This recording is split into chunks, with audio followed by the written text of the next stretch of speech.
ሰብስክራይብ፣ ላይክ፣ ሼር ማድረጋችሁን እንዳትረሱ።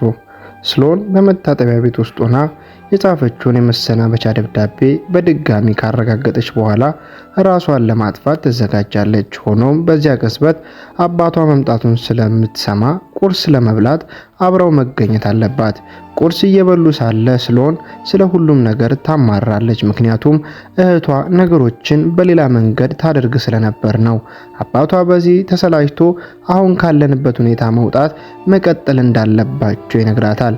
እንዲሁም በእውነት መታመሟን ለማረጋገጥ ፊቷን ይዞ ይመረምራል። ነገር ግን እንዳልታመመች ይወስናል። ስሎን እንደማይረባት ብትናገርም አባቷ ግን እንድትበላ ይፈልጋል። በድንገት አንድ ሰው እርዳታ እየጠየቀ በሩን በኃይል መምታት ይጀምራል።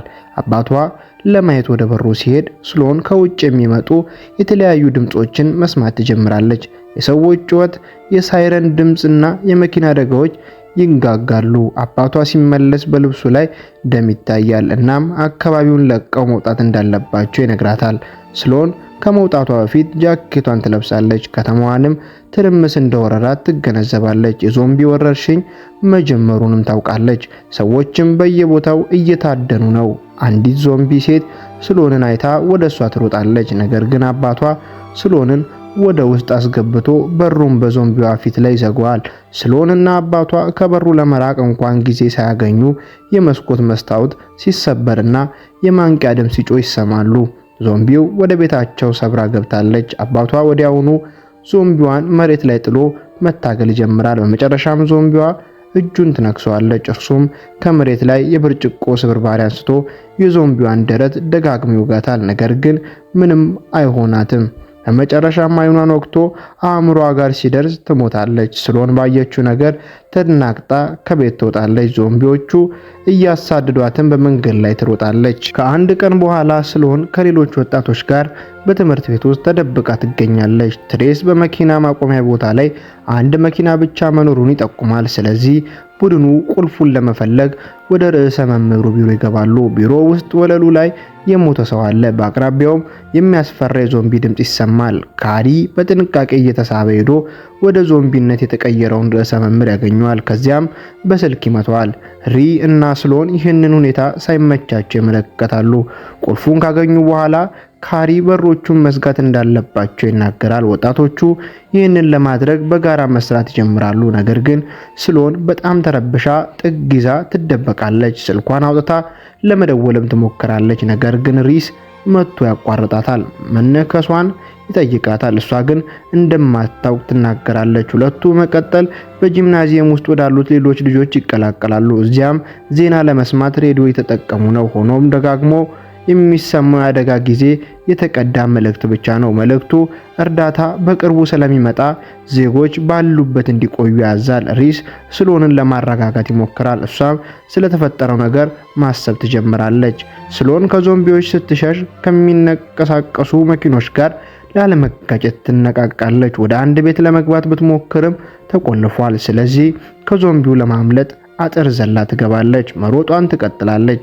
አንድ ሰው ሲመጣ ስታይ ቁጥቋጦ ውስጥ ትደበቃለች። ነገር ግን የመጡት ሪስና ካሪ ነበሩ። ወጣቶቹ አንድ ላይ ወደ ዋናው መንገድ ይመለሳሉ። እዚያም የትሬስ እናት ካረን ከተሰበረ መኪናው ስትወጣ ያገኟታል። ትሬስ ወደ እሷ ሲሮጥ፣ ሌሎቹ ደግሞ የእርሱን መንታ እህት ግሬስን ያገኟታል። ካረን ቆስላለች። ነገር ግን ልጆቹ ጉዟቸው እንዲቀጥሉ ትነግራቸዋለች። ከጥቂት ቆይታ በኋላ ቡድኑ ብዙ ሕዝብ ለመግባት ወደሚሞክርበት የመዝናኛ ማዕከል ይደርሳሉ።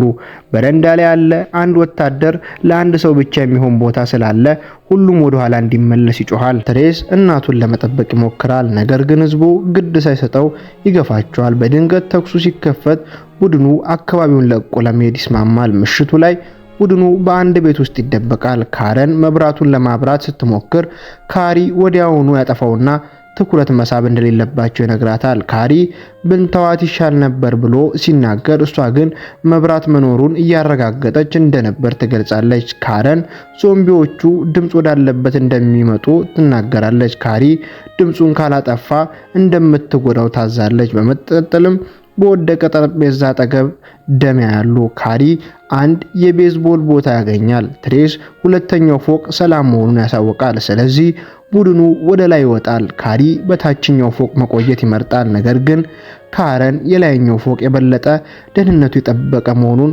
ትከራከራለች። ማን መሪ መሆን እንዳለበት ይከራከራሉ። ካረን እሷን ልጆቿ ከመስኮት ወጥተው ጣራ ላይ በመውጣት እንዳመለጡ ትናገራለች። ቆይታም ካረን ቁስሏን ስታክም ወጣቶቹ ለማረፍ ይሞክራሉ። ስሎን እንቅልፍ ወስዷት ስለ ቤተሰቧ ታልማለች። አንድ ቀን ጠዋት እህቷ ሊሊ ለትምህርት ቤት ትቀሰቅሳታለች። ከተኙት ከአባታቸው ቦርሳ ውስጥ ገንዘብ ሲሰርቁ ሊሊ የስሎን የፀጉር ትሰራለች። ስሎን ለትምህርት ቤት እንዳታረፍ ትሰጋለች። ሊሊ ግን አባታቸው አያስተውልም በማለት መኪናውን መውሰድ እንደሚችሉ ትነግራታለች። ሊሊ ከቤት ለመውጣት ማቀዷን ስሎን ስታውቅ ስሜቷ ይረበሻል። ስሎን እህቷን አትወቅሳትም፣ ነገር ግን ከአባቷ ጋር ብቻዋን መቅረት አትፈልግም። ሊሊ በየቀኑ አንድ እርምጃ የሚለውን መመሪያቸውን ታስታውሳለች። አባታቸው ዳግመኛ እንዲጎዳቸው እንደማይፈቅድ ቃል ትገባለች። ከዚያም ወደ ትምህርት ቤት ይሄዳሉ። ሊሊም የስሎን የልደት ካርድ ሰጣታለች። ስሎን አመስግና ካርዱን መኪና ውስጥ ትተዋለች። በአሁን ጊዜ ሁሉም ሰው በድምጽ ምክንያት ከእንቅልፋቸው ይነቃሉ።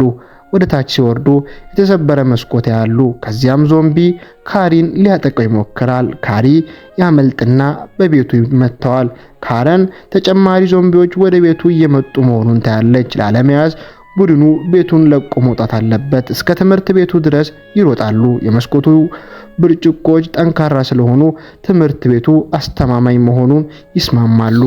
ካረን ልጆቹ ወደ ትምህርት ቤቱ እንዲሮጡ በማድረግ እሷ ራሷን እንደ ማጥመጃ ትጠቀማለች። ዞምቢዎቹ ወዲያውኑ ከበው ይበሏታል። ወጣቶቹ ሲሮጡ አንድ ዞምቢ ስሎንን መሬት ላይ ጥላታል። ካሪ ሊረዳት ሲሞክር እሱም በሌላ ዞምቢ ይያዛል። በቱንም ይጥለዋል። ብሬስ በቱን ለማንሳት ይሮጣል። ካሪ ደግሞ ራሱን ለማዳን ዞምቢውን ይረግጠዋል። ከዚያም ሪስ ስሎንን እያጠቃ ያለውን ዞምቢ ይገለዋል። ደሙም ስሎን ላይ ይረጫል። ወጣቶቹ መሮጣቸውን ቀጥለው አጥር ዘለው ትምህርት ቤት ይገባሉ። በሮቹን ከዘጉ በኋላ ጂምናዚየም ውስጥ ያርፋሉ። ስሎን ከቅዠት ነቅታ የመሰናበቻ ደብዳቤ ታገኛለች። ደሙን ለመታጠብ ወደ መጸዳጃ ቤት ትሄዳለች። ሊል እየሄደች እንደሆነ ለስሎን ስትነግራት የሚያሳይ ትዝታ ይታያል። ስሎን አብራት መሄድ ትፈልጋለች፣ ነገር ግን ለአካል መጠን ስላልደረሰች ፖሊስ እንደሚከተላቸው ሊሊ ትገልጻለች። አባታቸው ወደ ክፍሉ ገብቶ በትምህርት ደካማ ስለሆነች ስሎን ላይ ጮሃል። ሊሊ ስለተከለከለት አባቷ ይመታታል። ሊሊ እናታችን ጥላን ሄደችው በዚህ ምክንያት ነው ብላ ስትጮ አባቷ ደግሞ ይመታታል። ሊሊ ዳግመኛ እንደማትመለስ ተናግራ ትወጣለች። በአሁኑ ጊዜ ወንዶቹ ምግብ ያገኛሉ። ትሬስ ለእናቱ ሞት ካሪን ይወቅሰዋል። ጠብ ይነሳል። ስሎንም ካልተመቻት ስሜት የተነሳ ጂምናዚየሙን ለቃ ትወጣለች። ግሬስ ለስሎን ንጹህ ልብስ ታመጣታለች። ስሎን ልብሷን ስትቀይር በአባቷ የተደበደበችበትን ጠባሳ ይታያል። ነገር ግን የዞምቢ ንክሻ የለባትም። ስሎን በትምህርት ቤት ውስጥ እየሮጠች ሳለ በበሩ ላይ ትወድቃለች። ዞምቢዎቹም በሩን እየመቱ መሆኑን ታያለች። ተጨማሪ መከላከያዎችንም ይገነባሉ። በቤተ መጻሕፍት በኩል ያለው መውጫ በአጥር የተከበበ ስለሆነ ለደህንነታቸው የተሻለ መሆኑን ይገነዘባሉ። ሪስና ስሎን ስለ ቤተሰቦቻቸው እያወሩ ሳለ አንድ ፍንዳታ ሕንፃውን ያናውጠዋል። ዞምቢዎቹ ወደ ነዳጅ ማደያው ፍንዳታ አቅጣጫ እየሄዱ መሆኑን ያያሉ። ቁልፉን ወስደው ትምህርት ቤቱን ይመረምራሉ። መጠጥ አግኝተው መጠጣት ይጀምራሉ። ያጋጠሟቸውን አስቂኝ ነገሮች ያወራሉ። ነገር ግን አንዳቸውም በፍቅር ወድቀው እንደማያውቁ ሲረዱ ስሜታቸውን ይቀያየራሉ። ስሎን አባቷ ደም ሲተፋ የሚያሳይ ቅዠት ታያለች። ስትነቃ አንድ ሰው ያለ ይመስላታል። ሁሉም ተነስተው ሲፈልጉ መምህራቸው ባክስተርን በቁም ሳጥን ውስጥ ተደብቆ ያገኙታል። በእጁ ሽጉጥ ይዟል። ባክስተርን ይመግቡታል። እንዴት እንደገባ ሲጠይቁት አላስታውስም ይላል። ማንንም አያምነውም። ባክስተር ለመታጠብ ሲሄድ ካሪ የንክሻ ምልክት ያይበታል። ካሪ ባክስተር ተለክፏል ብሎ ሽጉጡን ይወስዳል። ጠብ ይነሳል። ባክስተር ግን እንዳልተለከፈ ይምላል። በመጨረሻ ግን የንክሻ ምልክቱ ይረጋገጣል። ባክስተር ታሪኩን ይናገራል። ከጓደኛው ጋር ሲመጣ ጓደኛው በዞምቢ ሲያዝ እርሱን ለማዳን ሲሞክር ጓደኛው እንደነከሰው ይገልጻል። ወጣቶቹ ባክስተርን ከትምህርት ቤት ያስወጡታል። ሲወጣ ግን ካሪን ይነክሰዋል። ካሪ ተለይቶ እንዲቆይ ይደረጋል። ሪስ ለስሎን ደብዳቤዋን ይሰጣታል። ሪስ አባቱ ወደ ዞምቢነት ሲቀየር እንዳየና ሰው ሲለከፍ ሰውነቱ እንደሚቀዘቅዝ ይነግራታል። ስሎን ምግብ ስትፈልግ ካሪና ግሬስ አብረው ሲተኙ ታያለች። በመቀጠልም ራዲዮን በራፎርድ መጠለያ መኖሩን ሲናገር ይሰማሉ። መሄድና አለመሄድ በጣም ያከራክራቸዋል። ስሎን የቆሰለውን ባክስተርን ታገኘዋለች። ባክስተር ወደ ዞምቢነት ተቀይሮ ግሬስን ሊነክሳት ሲል ትሬስ ሽጉጥ ይተኩሳል። ነገር ግን ስቶ ግሬስን ሆዷ ላይ ይመታታል። ካሪ ባክስተርን ይገድለዋል። ግሬስ በትሬስ እቅፍ ውስጥ ትሞታለች። ትሬስ ስሎንን ይደበድባታል። አንቺ መንገድ ላይ ስለነበርሽ ነው ይሳትኩት በሚል ሰበብ ስሎን ስልኳ ላይ ከሊሊ የመጣ ቤት ነይ ሰላም ነው የሚል መልእክት ታገኛለች። መልእክቱን የቆየ ቢሆንም ስሎን መሄድ አለብኝ ትላለች። ትሬስ ሊፈጽመው ነገር ግን ይቅርታ ከመጠየቅ በኋላ ራሱን በሽጉጥ ይገድላል።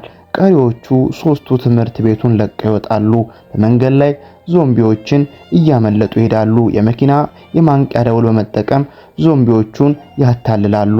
አንድ ቤት ውስጥ ሲገቡ ባለቤቱ ራሱን እንደገደለ ያሉ። ዞምቢዎቹ ሲመጡ ካሪ እኔ አቅጣጫውን አስቀይረዋለሁ ብላ ይወጣሉ። ስሎንና ሪስ ወደ ስሎን ቤት ይሄዳሉ። ቤት ደርሰው በመስኮት በኩል ይገባሉ። ስሎን ሊልን ሶፋ ላይ ታገኘዋለች። ነገር ግን ሊሊ ወደ ዞምቢነት ተቀይራለች። ስሎን ከሊሊ ጋር ትታገላለች። በመጨረሻም በብረት መምቻ ለመግደል ትገደዳለች። አባቷም ሞቶ ይገኛል። ስሎን የልደት ካርዱን ታነባለች። በውስጡ የሊሊ የፍቅርና የድጋፍ ቃላት አሉ። የመሰናበቻ ደብዳቤዋን ጥላ ካርዱን ትይዛለች። በመጨረሻም እርሷና ሪስ በመኪና ወደ መጠለያው ፍለጋ ይሄዳሉ። ፊልማችን እዚህ ጋር ያበቃል። ሰብስክራይብ፣ ሼር እና ላይክ ማድረግ እንዳይረሳ።